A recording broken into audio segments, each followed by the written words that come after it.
In this video, we will explore the fundamental concepts of documents and collections in MongoDB. Documents are the basic units of data in MongoDB, similar to rows in a relational database. Collections, on the other hand, are groups of related documents, analogous to tables in a relational database.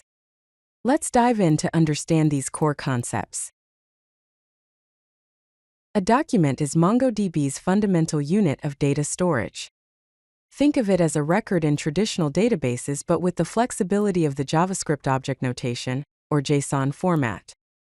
Here's an example of a document. It starts with an _ID field, which is a unique identifier for the document. Then we have fields like name with the value John Doe, age set to 28, email address as john@email.com, and an array nameskills which includes Python and MongoDB. Documents in MongoDB have several key features. First, they are structured as field value pairs, where each field holds a specific piece of information. Second, they have a flexible schema, meaning that different documents within the same collection can have different fields and structures. Third, documents support nested structures, allowing you to embed documents within documents. Lastly, arrays are supported as a data type within documents. Documents are stored as BSON or binary JSON internally, providing efficient storage and fast retrieval with additional data types. A collection is a grouping of MongoDB documents. It's equivalent to a table in relational databases. Think of it as a container that holds related documents together. Here is a visual representation of a collection. We have a collection named users, and inside this collection we have documents such as document 1, document 2, document 3, and so on. Each document contains information about a specific user. Collections in MongoDB have distinct characteristics. They are schema-less, meaning documents within a collection can have different structures. Collections are dynamic, created automatically when the first document is inserted. They are also indexable, supporting various index types for optimized performance. Here are some examples of common collections: users, which stores user profiles; products, which holds a product catalog; orders, containing purchase records; and logs, used for system logs. Let's compare MongoDB to NoSQL database to understand the relationship between documents and collections.